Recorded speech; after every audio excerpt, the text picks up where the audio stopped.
Білорусь Лукашенка йшла до ринкової економіки, йшла, але десь трошечки ще не дійшла. Толькі ў вольным свеце, вось толькі ў такой, калі мы ўсе разам, вольныя краіны, калі мы сапраўды становімся сапраўдным такім захадам, ось у гэтым ёсць будучыня, развіццё, калі мы змагаемся за самих сябе. Не можна в сучасному світі все ж таки будувати диктаторську, замкнену ось цю економічну систему. Бачимо, що навіть тут не спрацює, і це цьому доказ.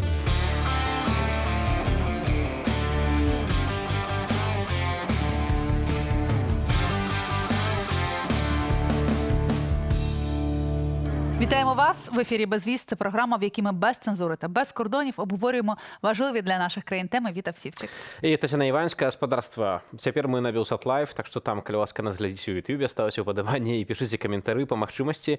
Дзякую, што застаецеся з намі. Господарство, бачыце, вось сёння Тетяна ў такім вельмі прыгожым убранні. Для мяне просто такі колер сіні, вельмі яскравы. Я забула, як правильно називається цей колір, тому я краще промовчу. Зразумела, добра. Господарство, бачыце, вельмі яскрава, тому што мы ўсе хочам яркасці, хочам таксама, каб у нас усё было лепей у жыцці, каб усё блішчала, як то кажуць. Ну і вядома, што для бляску таксама патрэбныя таксама, як бы дзіўна не гучала, эканамічныя магутнасці. Сёння спадарства гаворым пра эканоміку, пра то, якія розныя насамрэч сістэмы пасля Саўка збудаваліся ва ўкраіне і ў Беларусі. Так, і як блищать очі від того, скільки в тебе грошей є у кишені. Дакладна. Што адбывалася ў Беларусі, давайте паглядзім.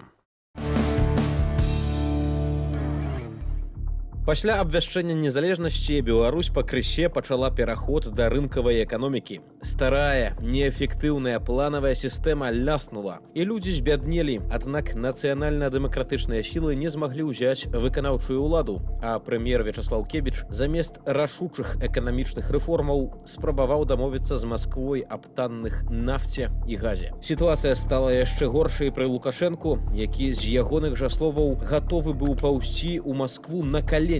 У 90-х Лукашенко прызнаваўся паэту Владзіміру Някляеву, што замяніў дзяржаўныя сімвалы, каб задобрыць расейцаў. Вось і дагэтуль узурпатар праводзіць русіфікацыю ўзамен за падтрыманне яго незаконнай улады Масквой. Паводле выдання «Наша Ніва», толькі ў 2022 годзе нафтагазавы грант склаў 15 мільярдаў долараў. Гэта больш, чым гадавы бюджэт Беларусі.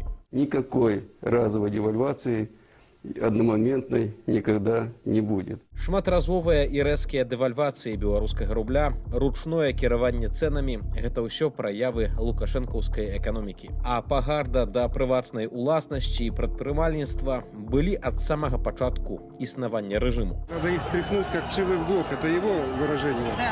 которое было произнесено. Кто это вшивые блоки? Кто? Да, вшивые блоки это мы, вот посмотрите на нас, это мы, вшивые блоки. А кто будет кормить их-то?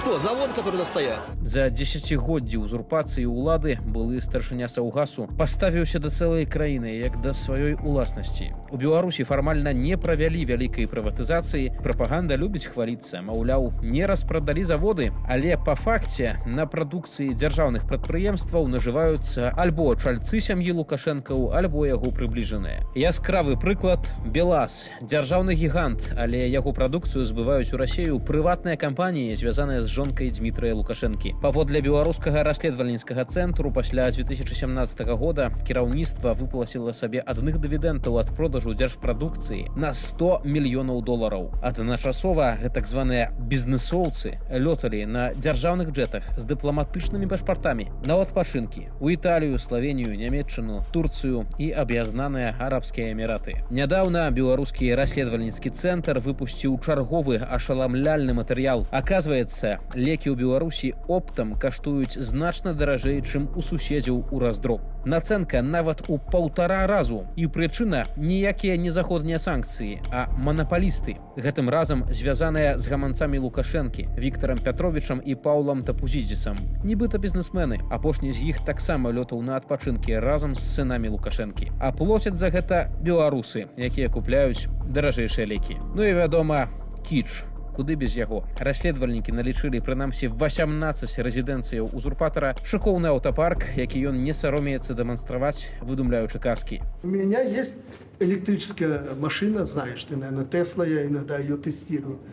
Маск подарил. Дзяржаўныя заводы і запаведнікі, нафтапрадукты і землі для забудоўнікаў, гатэлі і рэстараны. Цяжка знайсці прыбытковую сферу, да даходаў з якой Лукашенка не мае дачынення. А з кожным новым расследаваннем становіцца яшчэ больш зразумела, чаму узурпатар трымаецца за ўладу пасінелымі пальцамі, паразітуючы на працы цэлага народу. Вітовт, я так розумію, що Білорусь Лукашенка йшла до ринкової економіки, йшла, але десь трошечки ще не дійшла. Ну, якби вельмі складана акрэсліць, у якім стане знаходіцца эканоміка, калі мы кажам пра нейкія класічныя мадэлі, кшталту там, не ведаю, там капіталізм, сацыялізм, так, там вольны рынок альбо рэгуляванне дзяржаўнае. Яно ўсё вось такое ў нейкім мазаічным стылі перамяшанае, і разабрацца без эксперта тут вельмі складана. З намі на сувязі эканаміст Віталь Алейнік. Спадар Віталь, добрый дзень, і адразу да вас пытанне. Ну, сапраўды, вельмі цяжка акрэсліць, што гэта за эканоміка ў нас цяпер у Беларусі. Гэта, здаецца, ўжо і не планавая, як у Савецкім Саюзе, але яшчэ і нявольны рынок. Нібыта і капіталізм, прыватная ўласнасць ёсць, але у рыторыцы часта вельмі сацыялістычныя рэчы гучаць. Ну, вось калі так вельмі хутка, то як гэта можна акрэсліць? Добрый день, спадар Вітовт. Вітаю вашу чароўную калегу Тацяну. Дзякую за запрашэнне атрымаць асалоду ад гэткай невялічкай размовы нашай беларуска-украінскай беларускай кампаніі. Ведаеце, з пункту гледжання класічных эканамічных падыходаў даць вызначэнне сістэме беларускай эканомікі дастаткова цяжка. Ведаючы, у такім больш шырокім кантэксце рэгіянальным, той жа саюзнай дзяржавы, я б, напэўна, звярнуў увагу на нядаўняе выказванне міністра эканамічнага развіцця той Расійскай Федэрацыі, які днямі напростово сказаў, што ў свеце згубілі разуменне, што адбываецца з ягонай эканомікай. Канешне, лагічным адказам на гэта было сапраўды, спадар Максім, мы ў свеце згубілі разуменне, як можна быць, прабачце, такімі дэбіламі, каб страціць ўсё назапашанае, што было зроблена тое-сёе за 20-25 гадоў, аднім днём пачаўшы вайну супраць Украіны. А бадай вось такім асноўным чыннікам, які не толькі не дае сфармуляваць вось тую сістэму эканомікі, якая склалася і ў краіне, і ў Беларусі, і ў рэгіёне, а таксама паказвае адсутнасць вось такого стратэгічнага бачання развіцця і Расіі, і Беларусі на ўзроўні нават кіраўніцтва, можна было пачуць на нядаўнай нарадзе, калі быў прызначаны чарговы новы міністр эканомікі спадар Чабатар у Беларусі. Гучалі гэтыя словы з вуснаў сумна вядома дзеячы Беларусі такім чынам: ни в коем случае не врать, говорить все как есть. Ведаеце, эканоміка, фінансы, яны будуюцца на падставе лічбаў, на падставе дакладных дадзеных. Калі ж такога кшталту перасцярогі гучаць на вельмі высокім узроўні, адміністрацыйным узроўні ў дзяржавы, то можна казаць, што пра што можна казаць з пункту гледжання будавання нейкіх эканамічных мадэляў, калі мы бачым толькі хлусню, прапаганду і маніпуляцыі. Ведаеце, гэта нагадвае вось тыя тэорыі вядомых тэарэтыкаў пра ўзяцце Кіева за 3 дні. Але калі абстрагоўвацца вось ад гэтай вось статыстычнай завірухі, я, напэўна, ўсё ж такі дам вызначэнне, асмелюся даць вызначэнне вось этой эканамічнай мадэлі і эканомікі краіны, і, напэўна, рэгіёна ў цэлым. Гэта эканоміка рынку, Ждановічы, ці чэркізаўскага рынку у вызначэнні такой тэрміналогіі больш расійскай. Чаму? Варта перш за ўсё адзначыць, што менавіта эканамічныя рынкавыя элементы рынкавай мадэлі яны дапамаглі, так сказаць, абсарбаваць беспрэцэдэнтны санкцыйны ціск за кошт вось тых механізмаў і паралельна імпарту і выбудоўвання вось гэтых новых ланцужкоў паставак. Так, зразумела, што і якасць, і кошты яны далі пра сябе ведаць. Але, ведаеце, лепш мець дзіркі ў тых шкарпэтак, чым увогуле гэтых шкарпэтках не мець. І, ведаеце, такая эканоміка гэтых Жданоў, Чэркізона, яна можа мець і сучасныя элементы таго ж прапагандуема імпартазамяшчэння. Мы ўсе ведаем пра гэтыя брэнды абібасаў, але галоўнай хібай такой эканомікі з'яўляецца адсутнасць прадукцыйных складнікаў, так званай двухфактарнасці, калі канцэнтруюцца на тым, каб прадукаваць прадукаваць пушкі замест таго ж масла, як у вядомай эканамічнай дылеме. А вядома, што вытворчасць тых жа танкаў яна не прыносіць зерню у адрозненне ад вытворчасці тых жа якасных трактароў. Мгм.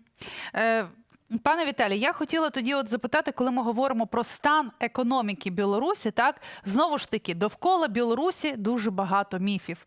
Там і ковбаса по 2,20 ніби є, і все дешево, і якісна молочка за копійки продається, ніби там все працює, там все добре.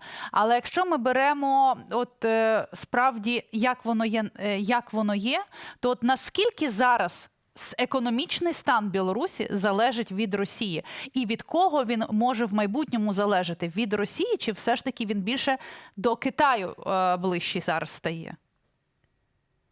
Ну, ведаеце, вельмі так трапна вы поставілі пытанне, таму што, канешне, залежнасць ад Расіі на тле ось і геапалітычных падзеяў і на тле падзеяў, якія адбываліся ў 2020 годзе, яна зараз катастрафічная. Мы бачым гэта і па тым, як будуецца гандаль, ужо набліжаецца гандлёвы знешні гандаль да 70% з пункту гледжання гандлявання з Расіяй. Мы бачым гэта не толькі і на эканамічным узроўні, але і з пункту гледжання выбудоўвання палітычных чыннікаў.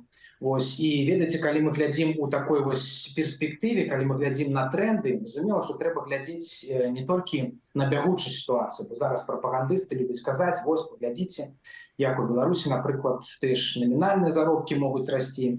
А я заўсёды адказваю у гэтым сэнсе гаспадарства журналісты, калі ласка, звяртайце увагу сваіх гледачоў, перш за ўсё, і дзяржслужачых, і тых жа сілавікоў, што, напрыклад, у тым жа стратэгічным партнёры і Расіі, і Беларусі, в такой краіне, як Зімбабве, у мінулым годзе тыя ж намінальныя заробкі выраслі у дзяржслужачых на 100%, у паліцейскіх і арміі амаль на 400%.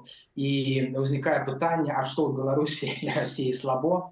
Зразумела, што эканомікі Беларусі і Расіі яны шмат у чым аб'ядноўваюцца з больш зараз негатыўнымі трендамі. Бачым, як дэвальвацыя ўплывае нават і на тыя ж заробкі. Мы кажам, што вось з аднаго боку ёсць нейкі рост у намінальных заробках, але мы калі бярем тую ж дэвальвацыю, то сітуацыя выглядае не так кучарава ў абедзвюх краінах. Напрыклад, калі мы бярем тыя ж намінальныя заробкі за снежань у Беларусі, мы можам бачыць усімі бонусамі найбольшыя заробкі за ўвесь год, мы можам бачыць, што па курсе на канец года тыя заробкі складалі каля $620.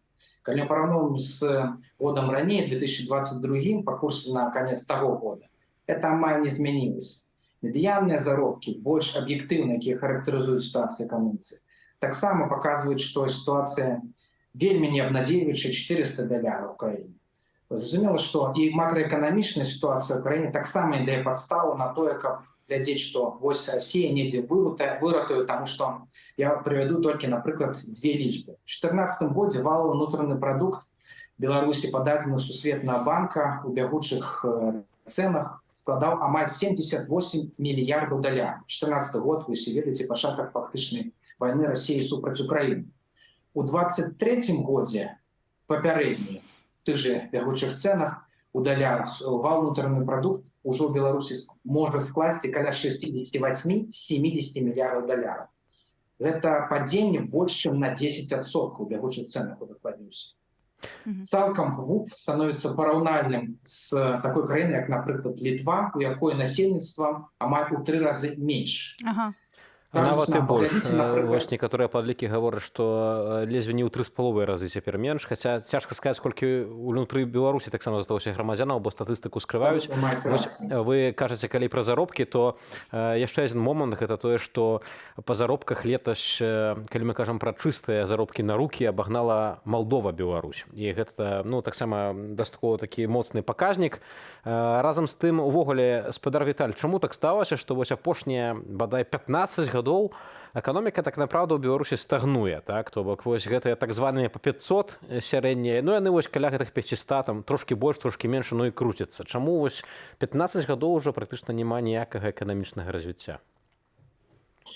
Варто адзначыць, што досыход такое комплекснае пытанне, але, канешне, ў Беларусі гэта завязана збольшага на палітычныя чыннікі. Таму што зразумела, што эканоміка ў Беларусі знаходзіцца не ў руках фактычна эканамістаў, прафесіяналаў, фінансістаў, якія б маглі, не азіраючыся на нейкія указівкі з палітычных колаў, рабіць сваю справу прафесійна. А яна будуецца з гледзяшча нейкіх кан'юнктурных паняткаў. Мы бачым, што калі б Беларусь могла арыентавацца і на сусветны рынок, і на сусветныя мадэлі эканомікі, зразумела, што вынікі былі значна лепшыя. Але зараз нават мы не можам казаць пра тое, што мы можам вызначыць, у якім стане знаходіцца эканоміка, таму што мы не можам апераваць нейкімі лічбамі, таму што альбо яны сфальсіфікаваныя, альбо яны недзе хаваюцца. Мы можам, напрыклад, зноў прывяду прыклад той жа інфляцыі ў Беларусі. Кажуць нам прапагандысты: вось, нібыта вы гаворыце, што намінальны заробак вам не падыходзіць, так паглядзіце на ўзровень інфляцыі ў Беларусі. Тут пачынаецца, ведаеце, самае цікавае, пра што мы, эканамісты, фінансісты, казалі ўжо больш за год, і што вось зараз, пра што зараз пачынае скуголіць нават Нацыянальны банк Беларусі. Бо штучнае рэгуляванне, вось гэтыя фэйкавыя фактычна лічбы інфляцыі, яны на тле той нарастаючай закрэдытаванасці прадпрыемстваў прыводзяць да вельмі турбуючае зніжэнне чыстага прыбытку прадпрыемстваў, шмат якіх фактычна банкрутуюцца. І ведаеце, на жаль, эканоміка апынулася ў такім стане, які б я, напэўна, характарызаваў як эканамічны Чарнобыль. Памятаеце, як у 86-м годзе адбылася вось гэта жудасная катастрофа на атамнай электрастанцыі. Так, звычайна. Праз некалькі дзён людзей выгналі на вуліцы святкаваць 1 мая, вось гэтай дэманстрацыі і гэтак далей. Наступствы вось гэтай і радыяцыі, анкалогіі мы адчуваем дагэтуль, прайшло ўжо дзесяткі гадоў. Тое самае адбываецца фактычна і ў эканоміцы. Каб закрыць вось гэтыя бягучыя дзіркі, вось этой прыгожай карцінкай, нібыта пра намінальныя заробкі, якія фактычна аказваюцца, як вы слушна сказалі, ніжэй ужо за ўзровень Малдовы. Фактычна адбываецца пераразмеркаванне доўгатэрміновых рэсурсаў з стратэгічных, з інфраструктурных праектаў на вось тое, каб стварыць вось гэтую прыгожую карцінку. І гэта небяспечна не толькі з пункту гледжання таго, што краіна будзе і далей адставаць ад сусветных тэхналагічных цыклаў, але это можа прывесці і да сапраўдных эканамічных, інфраструктурных катаклізмаў, як мы гэта зараз бачым, і з дарогамі, і з мастамі ў Беларусі. А ў Расіі гэта відавочна на прыкладзе тых жа прарываў цеплатрасы. Ну вось, на жаль, дарэчы, калі мы кажам пра дарогі на Беларусі, сапраўды гэта таксама адзін з міфаў. І трэба прызнаць, што доўгі час гэта мела сваю праўду. Але цяпер дарогі ў Беларусі, асабліва нейкія рэгіянальныя, малыя, ўсё больш нагадваюць тое, што ў расійскай глыбінцы, таму што проста не хапае сродку. Аказалася, што за грошы еўрапейскага звязу, за гранты многія дарогі рамантавалі, нягледзячы на тое, што існаваў рэжым. Вось я хацеў бы яшчэ апошняе пытанне, паколькі час нас паціскае. Спадар Віталь, вось мы гаворым пра такі несуцяшальны стан эканомікі, вы нават называеце яго эканамічным Чарнобылем. Ну, але гэта ўсё пытанне сённяшняга дня. Калі зазіраць у нейкую будучыню, калі мы хочам нейкай светлай будучыні, ці ўвогуле вось з гэтай прорвы, з гэтага стану нейкага такога маразму, да якога Лукашенко давёў нашу краіну, ці ёсць рэальна нейкае выйсце? Вось ці мы будзем у стане дагнаць не толькі Захад, ну, але прынамсі нашых суседзяў, таксама там Польшчу, Літоўскую рэспубліку. Уласна, вось калі коротка, ці ёсць нейкія механізмы выйсця з гэтай сітуацыі? Ведаеце, што тычыцца вось тых інструментаў, палітык, механізмаў, якія б можна было праводзіць, каб вылезці вось з таго месца, у якім мы ўсе апынуліся. Ведаеце, можна было б разважаць, напрыклад, пра тыя ж класічныя падыходы, так званы прынцыпы laissez-faire, свабоднага рынку, ці зноўку актуальна прынцыпу пратэкцыянізму. Напэўна, патрэбны нейкі баланс паміж гэтымі мадэлямі. Але ў межах вось гэтага такой сціслага эфіру я б сканцэнтраваўся на адной канцэпцыі, якая, на мой погляд, з'яўляецца фундаментальнай, каб увогуле разважаць пра нейкую будучыню эканомікі ў цэлым. Гэта канцэпцыя даверу. Цалкам эканамічная катэгорыя, якая была даследавана навукоўцамі з інстытутаў французскіх Sciences Po і École Polytechnique яшчэ больш за 10 гадоў таму. Яны ў сваёй працы Trust, Growth and well-being, довер, рост і добробит проілюстрували цю важную категорію наступним чином. Коли б у громадствах узровень даверу був таким, як у Швеції, то, наприклад, валовый внутренний продукт на душу насельництва у Чехії був би більше на 29%, у Венгрії на 9%, а у Росії, увага, на 69%. Зрозуміло, що лічби, ситуація з годами міняється, але ми можемо означити, що, напевно, ні у Росії, ні у Білорусі за гэтыя 10 з большим годов ситуація з давером у лепшы бок не змінилася. І наступством менавіта вось такого тотального недоверу на всіх узроўнях у Росії, у Білорусі приводить до такого колосального оттоку професійних кадрів, до повищення транзакційних видатків на усіх узроўнях, починаючи від карних, від репресивних органів, зашкалююча корупція. Ми бачимо апошні дані Amnesty International, Transparency International, Corruption Perception Index. Беларусь упала на 98 место, Россия упала на 141 место. Арешты по коррупційних справах у Беларусі амаль кожний місяць ми бачимо. І Белазы, і бабушкиных рынков. И у мясной промысловости оказывается, что коррупційні схемы были больше за 10 годов.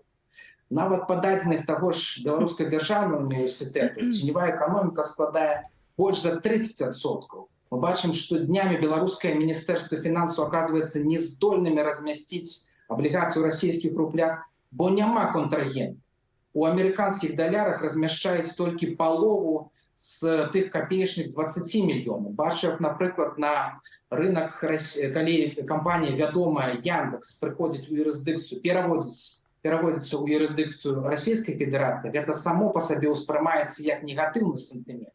Тому, ведаеце, пераадоленне вось гэта недоверу усеабдымна на усіх узроўнях, яно ўжо само по сабе можа быць таким падмуркам, таким чыннікам, каб пачынаць думаць пра нейкія драйверы росту. І, на жаль, гэта нельга вырашыць за кошт нейкіх тэхналогій толькі блокчейну, тым больш у такім суверэнным інтэрнэце, які зараз будуецца, на жаль, у нашых краінах.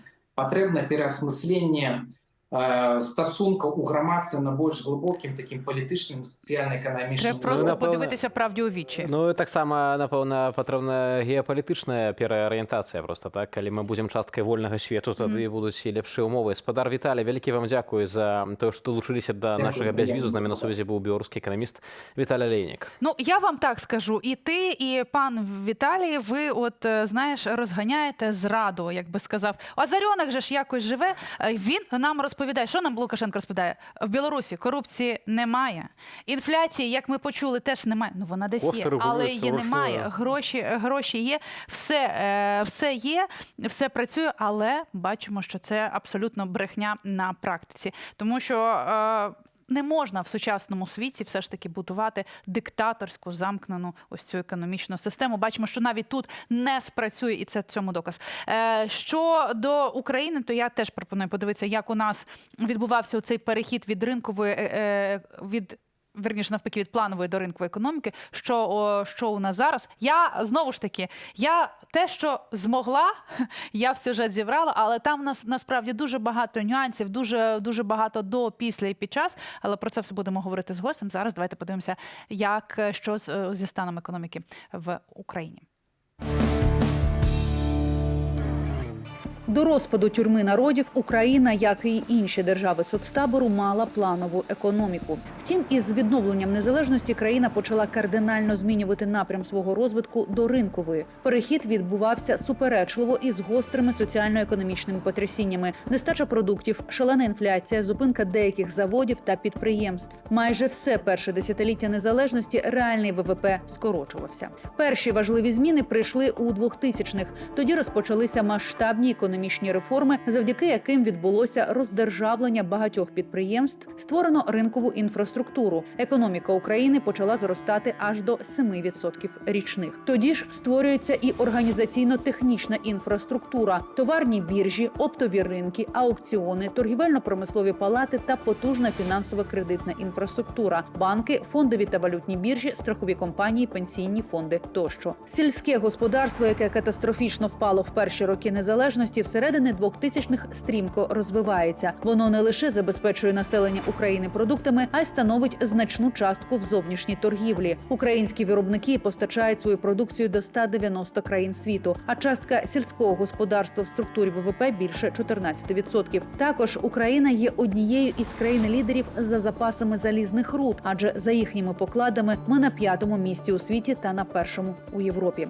Під час світової економічної кризи 2008 року гривня знецінюється на 38% відносно долара США. А вже у 2010 році Україна повністю змінює економічний курс, метою якого стає розвиток внутрішнього ринку. Втім, із початком війни у 2014 році економіка України зазнала нищівного удару. Сумарне падіння ВВП становило близько 16%. Відбулося зниження реальних заробітних плат та виросла інфляція. Але поступовий зріст економіки таки почав відбуватися навіть під час війни. Економіка почала зростати на 2,4% щороку. Втім, повномасштабна війна змінила все, але не зупинила. Росія краде українське зерно, збагачується за рахунок тимчасово окупованих територій, але Україна знаходить шляхи для розвитку. Развіццё і развіццё ў свабодзе. Я вось памятаю, Тацяна, калі быў ва ўкраіне літаральна за няпоўны год да паўнамасштабнага расійскага ўварвання, і я заўважыў, наколькі сапраўды шмат што змяняецца ў лепшы бок. Гэта такія пабытовыя рэчы, напрыклад, там, не ведаю, дарогі ў Кіеве, дарогі таксама нейкія трасы ў рэгіёнах. Я вось быў тады ў Запарожскай вобласці, і вось мясцовыя таксама жыхары, з якімі я размаўляў, казалі, што вось сапраўды бачна, што ў апошнія гады за кошт таксама дэцэнтралізацыі, за кошт нейкай большай эканамічнай свабоды, ну, пайшло гэтае развіццё, і што, канешне, вось гэтае паўнамасштабнае ўварванне, яно моцна нашкодзіла і ў эканамічным сэнсе. Ўсё ж такі у мяне пытанне, вось як цяпер ва ўкраіне адчуваюць менавіта стан эканамічны ўнутры краіны, якая ваюе, так? Таму што мы разумеем, наколькі это складана, і таксама ведаем, колькі людзей гіне, але яшчэ і эканамічны чыннік, вось наколькі людзі ў тыле гэта адчуваюць. Ну, звичайно, це відчувається. Звичайно, виросли ціни на продукти, взагалі піднялися ціни, є інфляція. Але я не хочу бути, знаєш, вести тут національний марафон єдності і бути суперпозитивною.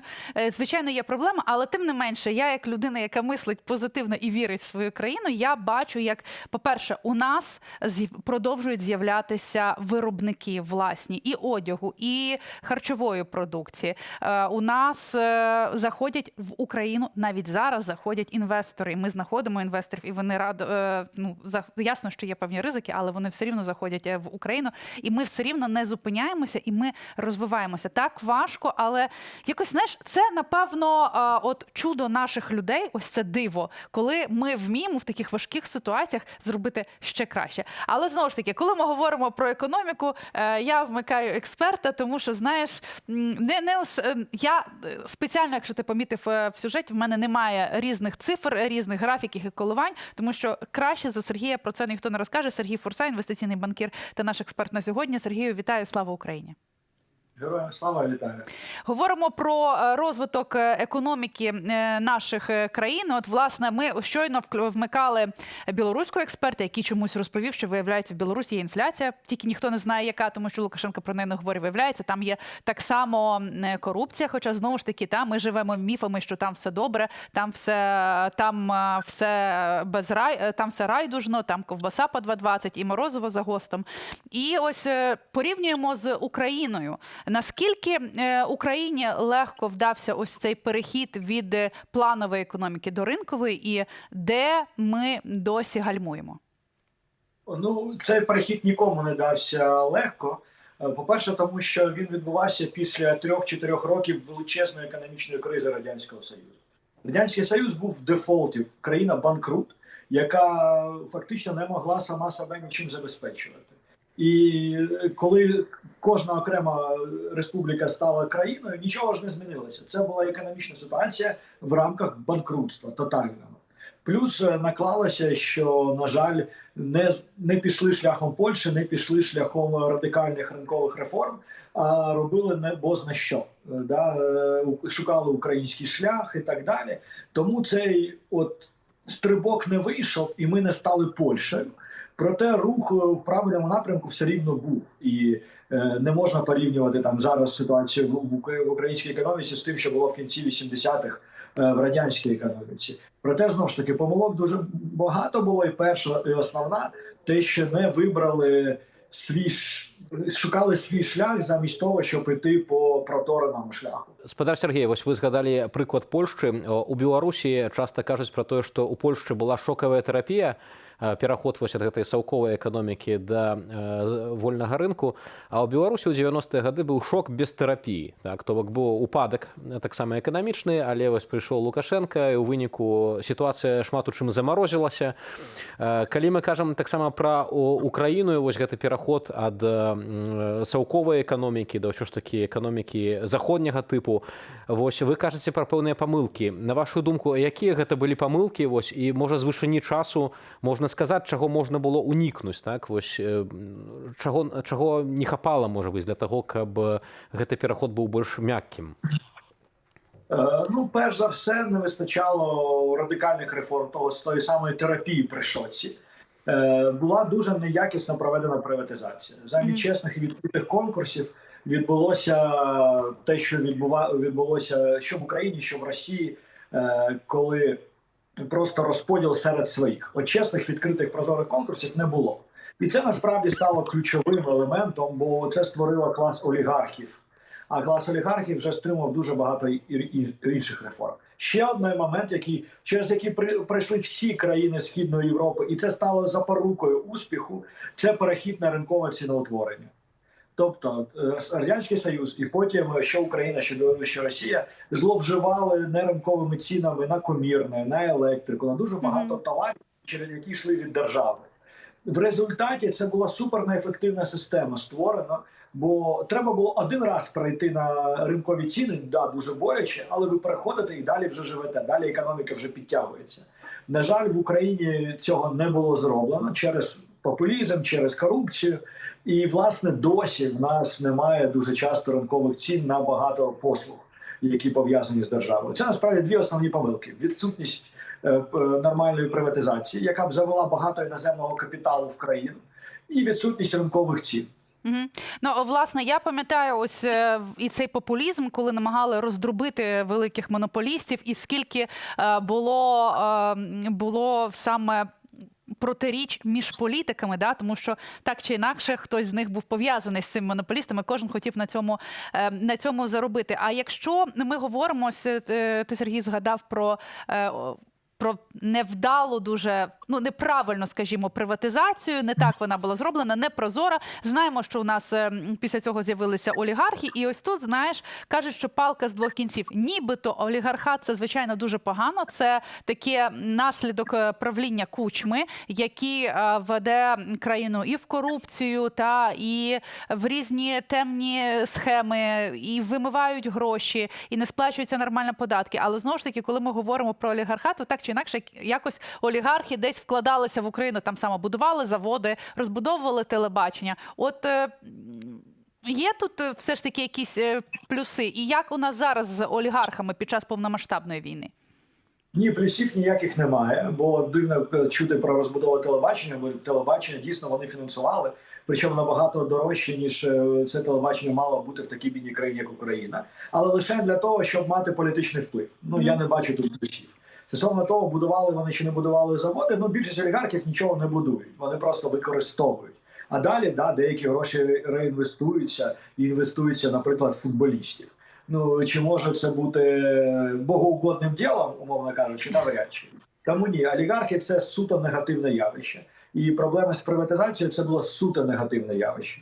Єдиний плюс олігархату – це коли ви порівнюєте ситуацію з Білоруссю, наприклад, де олігархів немає, але немає ринку. І там є диктатура. От олігархи дуже часто в Україні виступали як важелем противагу диктатури, не даваючи їй стати, бо їм це було невигідно. Але, знову ж таки, ми порівнюємо погане з дуже поганим. Коли ми дивимося на Польщу, там нема ні диктатури, нема ні олігархів. Бо була проведена чиста, нормальна приватизація. Сапраўды, вось, калі кажам пра Беларусь, то у параўнанні з Украінай некаторыя эксперты звярталі ўвагу, што так, ва Ўкраіне былі алігархі, але яны таксама між сабой канкуравалі, і праз гэта часта утваралася больш таксама нейкай прасторы для свабоднай думкі, а ў Беларусі быў гэты манапаліст, так, таму што Лукашенко нібыта там нейкі сацыялістычны ёсць рысы ў эканоміцы, але так напраўду ён усім кіруе праз сваіх людзей. Разам з тым, вось, спадар Сергей, калі кажам пра такую прыватызацыю, вельмі шмат ёсць такіх міфаў, зноў-такі і постсавецкіх аб тым, што, маўляў, не трэба да прыватызацыі ні ў якім разе дапускаць замежнікаў, іншаземцаў, таму што яны прыйдуць са сваім замежным капіталам, яны прыйдуць са сваімі інтарэсамі, якія могуць не ўлічваць развіццё, напрыклад, уласна нашай краіны. З другого боку, вось прыхільнікі вольнага рынку кажуць пра тое, што гэта не так важна, што важна, каб быў уласнік, які будзе развіваць прадпрымальніцтва, які будзе развіваць прадпрыемствы і гэтак далей. Усё ж такі, ці ёсць тут нейкая залатая сярэдзіна, як таксама зрабіць так, каб эканоміка развівалася, каб яна была адкрытая для замежных інвестараў, але з другого боку, каб сапраўды усе сілы нацыянальныя не вымываліся неяк у замежжа праз замежны капітал?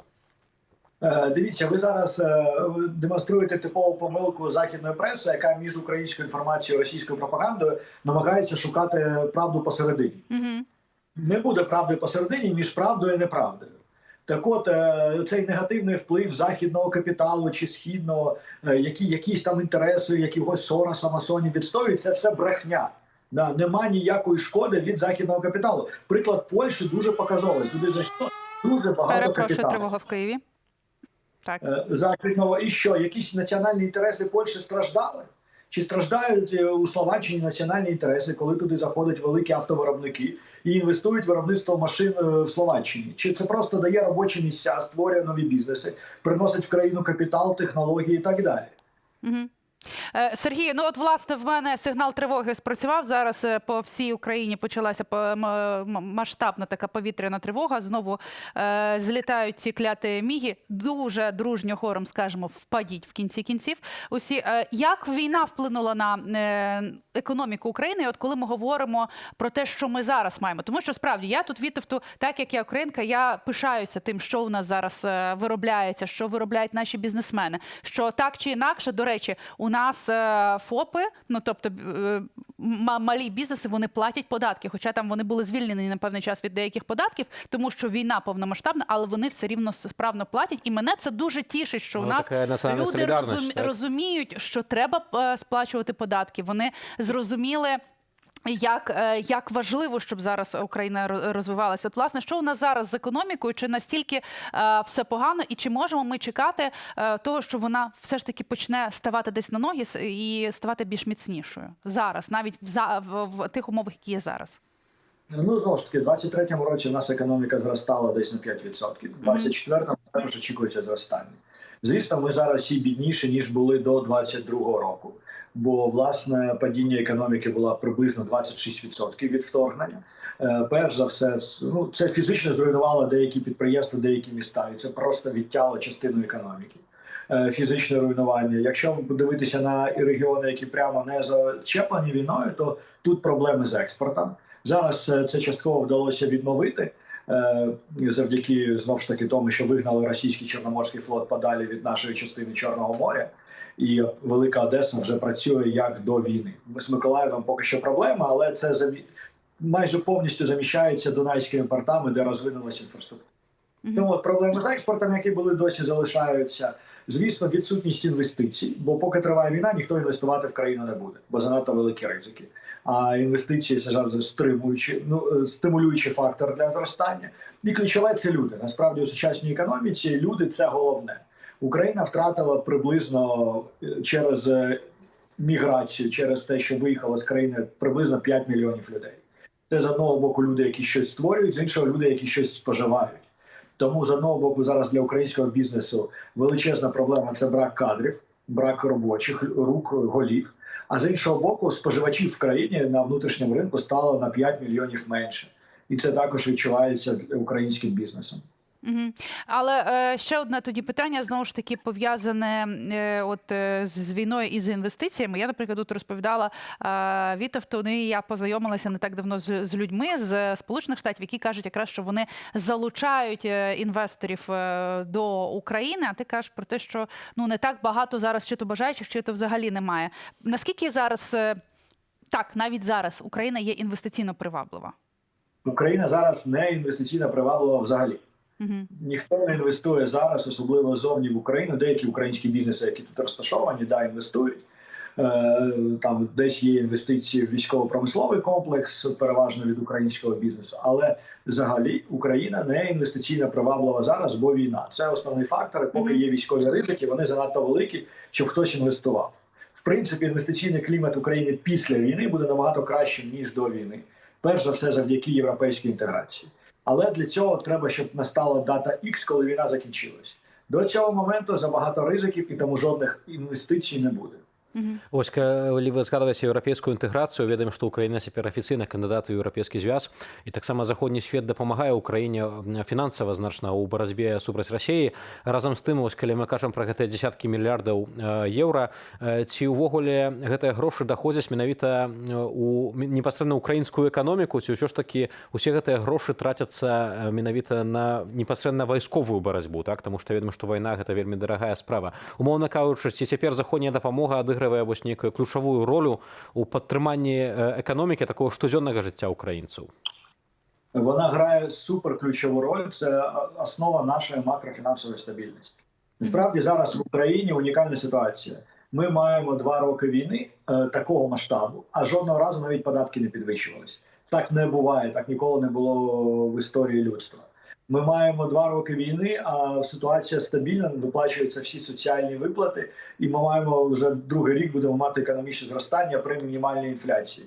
Це також диво. Це все диво забезпечується західною допомогою. Причому та західна допомога, коли ми говоримо про фінансову допомогу, жодним чином не спрямовується на війну. Вона йде в бюджет, звідки витрачається на соціальні виплати. Вся соціалка, тобто всі пенсії в Україні, зарплати вчителям, лікарям, стипендії, субсидії, це все виплачується за рахунок грошей наших західних партнерів. Ці гроші потрапляють людям, вони їх витрачають, і, власне, це стимулює український бізнес, це створює попит на продукти українського бізнесу всередині країни. Тому це основа основ української економіки зараз, західна допомога. Дякую дуже. Сергій Фурса був разом із нами на зв'язку. І ось коли він сказав, до речі, Сергій, про продукти, які створюються. Я дуже багато цих продуктів привожу в Польщу в якості сувенірів. Звичайно, не величезних, але маленьких. І я вам скажу, що дуже всі радіють тому, що вміють виробляти українці. Це, сапраўды, вельмі якасная прадукцыя. До речі, треба признати, що у Польщі, тут у Варшаві, калі ходиш, так само все більше і більше бачиш нейкіх крамаў з прадукцыяй з України. І гэта класна. Зычу як найбольш поспехаў, як то кажуць, як мая хутчэйшая гэта еўрапейскай інтэграцыі, бо сапраўды, ну вось такое таксама маё перакананне, што толькі ў вольным свеце, вось толькі ў такой, калі мы ўсе разам вольныя краіны, калі мы сапраўды становімся сапраўдным такім захадам, ось у гэтым ёсць будучыня, развіццё, калі мы змагаемся за самых сябе. Слава Україні! Жыве Беларусь!